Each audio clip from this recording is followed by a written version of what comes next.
Sa ating pong banal na ebanghelyo ngayong araw na ito, ay nakita po natin ang Panginoon na umalis sa kanyang pupuntahan sapagkat nalaman niya na siya ay ipapapatay ng mga Pariseo. At ipinakita po sa atin ng Panginoon na hindi sa lahat ng pagkakataon ay tayo may kipagtunggali. Hindi sa lahat ng pagkakataon ang ating approach ay violence. Sometimes we need to retreat. Sometimes we need to approach the problem in a non-confrontational way na hindi kinakailangan na makipagdigma, hindi kinakailangan ng puwersa, hindi kinakailangan ng dahas. Kung hindi, ang kanyang ginaway, umiiwas na lang siya at patuloy sa paggawa ng kabutihan.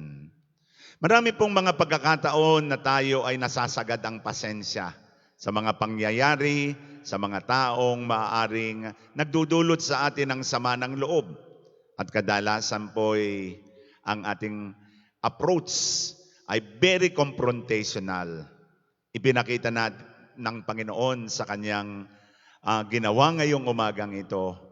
Sometimes, the solution is by withdrawing to the situation and drawing something that is positive and good.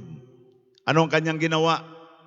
Iniwasan na lang ang mga Pariseo at siya'y patuloy na nagpagaling at siya'y nagpatuloy sa pangangaral ng magandang balita. Kaya siguro ito rin po sa ating pagsasabuhay ng banal na ebanghelyo. Sometimes we need to retreat. Sometimes we need to withdraw. It is not a sign of defeat, but it is a sign of courage and humility na leave to the Lord everything because divine justice is still around.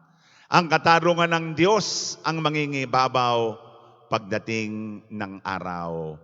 Kaya sa ating banal na pagbasa, ito po ang ating baunin na mas maganda po ang puwersa ng pag-ibig.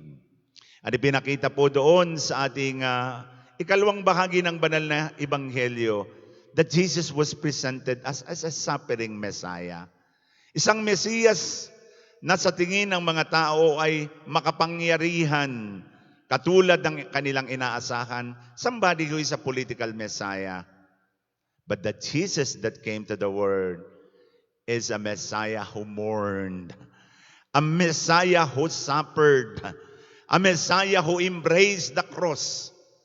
Isang Jesus na umiyak, isang Jesus na naghirap, isang Jesus na ipinako sa krus. Wala pong ibang paramaraan para sundan ng Panginoon kung hindi sa pamagitan ng banal na krus. Walang ibang paraan para sundin natin ang Panginoon kundi yakapin din po natin ang niyakap ni Jesus.